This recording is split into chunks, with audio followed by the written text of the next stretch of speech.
चारों तरफ सन्नाटा छाया हुआ था। सभी प्राणी शांत आंखें बंद किए हुए प्रार्थना कर रहे थे। प्रार्थना मौन स्वरूप में हो रही थी। शब्द भटकाने का काम करते हैं, जबकि मौन आत्मा के अधिक निकट रहता है। प्रार्थना समाप्त होते ही महासंसद की कार्यवाही प्रारंभ हुई। सदियों से तुम मनुष्यों ने तपती दोपहरी में हमें खेतों में जोता। हम थोड़ा भी सुस्ताते तो तुम लकड़ी से बेरहमी से पीटते। हमारे गोबर तक को नहीं छोड़ा। बदले में हमें क्या दिया? सूखी घास व खाखला। बैल समाज के प्रतिनिधि ने महासंसद में खड़े होकर कहना जारी रखा, तुम लोगों ने काजू कतली खाई और हमें दिया तो केवल गुलामी का जीवन और सूखा खाखला। अब हमें जानवर अधिकारों के अलावा कोई शर्त मंजूर नहीं होगी। प्रतिनिधि बैल कहते हुए अपने स्थान पर बैठ गया। सभी जानवर प्रतिनिधियों ने 3 बार मेजें थपथपाई। इसके बाद गंधर्व का नाम आया। प्रतिनिधि गंधर्व ने खड़े होकर माइक के पास मुँह ले जाकर कहना प्रारंभ किया, हमने तुम्हारे लिए क्या नहीं किया? तुम्हारा बोझा ढोया, बदले में तुम इंसानों ने हमारे सरल स्वभाव का मजाक बनाया। हमें गंधर्व राज से गधा और फिर गधेड़ा तक कहा जाने लगा। ये सब इसलिए कि हम विरोध नहीं करते थे, मूक बनकर सब सह लेते थे। इतना ही नहीं, पिछले कुछ वर्षों में हुए रिसर्च बताते हैं, कहते हुए गंधर्व ने अपनी अटैची से कुछ कागज निकाले। उम्र में वह काफी वृद्ध लग रहा था। चेहरे पर झुर्रियां व गाल पिचके हुए थे।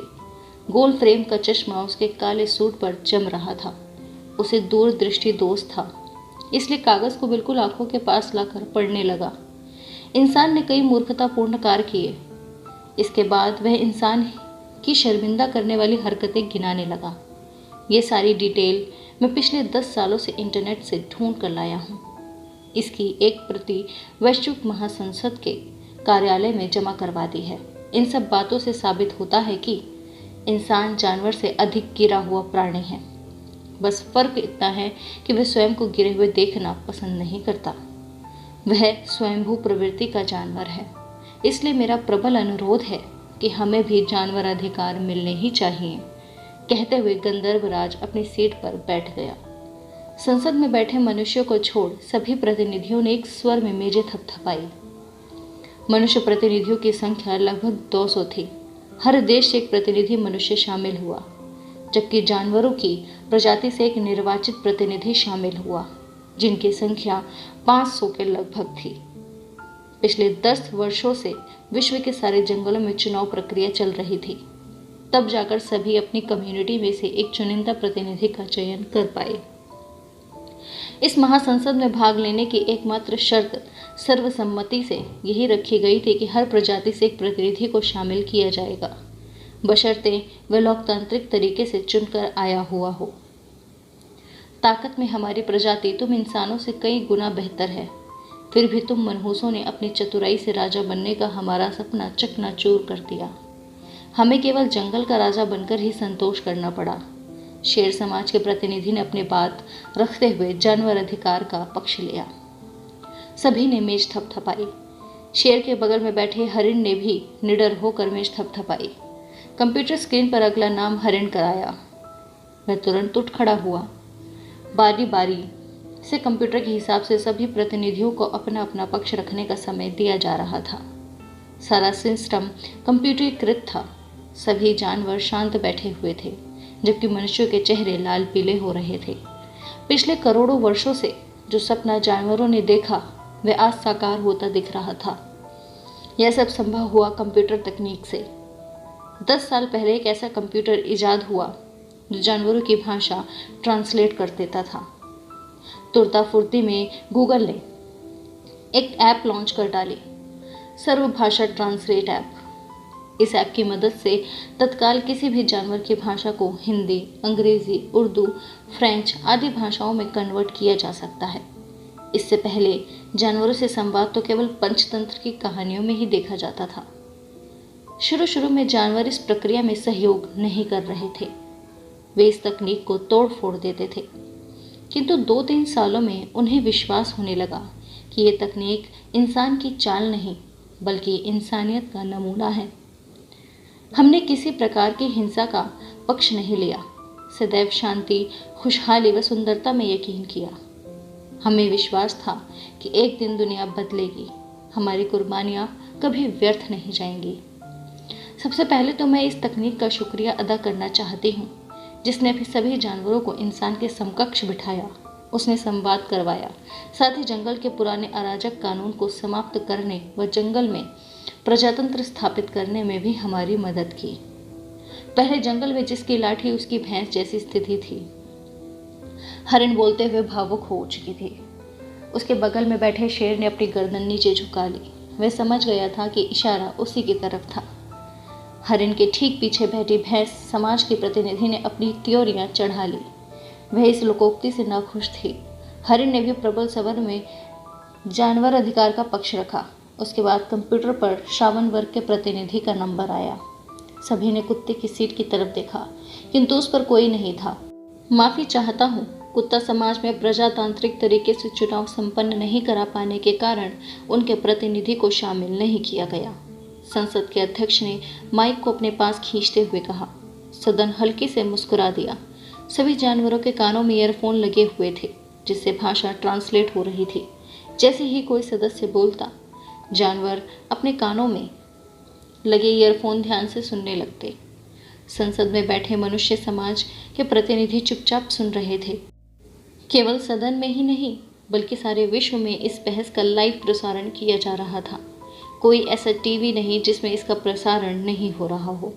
एक चाय वाले के यहाँ कुछ लोग चाय पी मच्छर प्रतिनिधि का प्रसारण देख रहे थे। तभी उनके कानों में कुछ मच्छर भिनभिनाई। आदमी ने चिढ़ते हुए कहा, हाँ हाँ भाई, समझ गया हूँ कि तुम्हें भी अधिकार चाहिए। फिर उसने दूसरे साथी की तरफ देखते हुए कहा, देखो कैसा जमाना आ गया, आज हम एक मच्छर भी नहीं मार सकते। अगला नंबर छछूंदर का आया। इंसान ने कभी हमें सम्मान की नज़र से नहीं देखा। अब हम चाहते हैं कि हमारे साथ जी शब्द का प्रयोग किया जाए। सभी जानवरों ने मेजें थपथपाई। छछूंदर बैठ गया। इंसानों ने हल्की सी मुस्कान दी। एक आदमी ने दूसरे की तरफ कोहनी मारते हुए धीमे से कहा, छछूंदर जी। धीरे धीरे करके सभी का क्रम आता रहा व उन्होंने अतीत के अत्याचारों को पुरजोर विरोध किया। कबूतर, तोता, चिड़िया, मगरमच्छ, तितली, कौआ, कोयल सभी ने अपनी बात कही। कोयल ने इस कार्यक्रम में एक शानदार कविता भी सुनाई। सभी श्रोता मंत्रमुग्ध हो गए। कविता जानवर अधिकारों पर केंद्रित थी। संसद में 5 अध्यक्ष बैठे थे, जिसमें एक इंसान समाज से, एक जानवर समाज से तथा 3 रोबोट बैठे हुए थे। कई वर्षों के खून खराबे के बाद इंसान इस महासंसद के लिए तैयार हुआ। तय यह हुआ कि 5 सदस्य अध्यक्षों द्वारा बहुमत में लिए गए निर्णय के आधार पर तय किया जाएगा कि जानवरों को उनके डिमांड, जानवर अधिकार दिए जाएं या नहीं। अब हमारे सामने लोमड़ी समाज से आई प्रतिनिधि अपना पक्ष रखेगी। कंप्यूटर स्क्रीन से आवाज़ आई, आदमी बड़ा मतलबी है। उसने अपनी चतुराई से सभी भौतिक वस्तुओं पर अपना अधिकार कर लिया। नाम हमारा बदनाम कर रहा है कि लोमड़ी बड़ी चालाक होती है। इंसान ने कभी इस बात को स्वीकार नहीं किया कि वह जानवरों के साथ अत्याचार करता है। महासंसद में आए तीतर समाज के प्रतिनिधि ने कहा, मेरे अंदर ज़रूर जहर भरा हुआ है, किंतु मैं कभी बगैर कारण के इंसानों को नहीं काटता। तभी काटता हूँ जब बात मेरे प्राणों पर आ जाए, जबकि वे हमें देखते ही मार देते हैं। आप ही बताइए, वास्तविक जहर किसके अंदर ज़्यादा है? संसद में इस बार स्क्रीन पर बंदर समाज का नंबर आया। सारे जानवरों की नज़र उनके प्रतिनिधि की तरफ गई। एक बुजुर्ग बंदर, जो मानो सदियों से अपने अंदर गहरी खामोशी लिए जी रहा था। उसके चेहरे पर चारों तरफ झुर्रियाँ लटक रही थी। उस बंदर ने खड़े होकर सभापति की तरफ मुखातिब होते हुए कहना प्रारंभ किया, सदियों पहले की बात है जब इंसान और बंदर भाई भाई थे। नियति ने न जाने क्या खेल रचाया कि इंसान उस झुंड से पृथक हो गया। उसने अपने जीवन में अवसरों को हाथ से जाने नहीं दिया, लिहाजा प्रकृति ने उसे खूब लुटाया।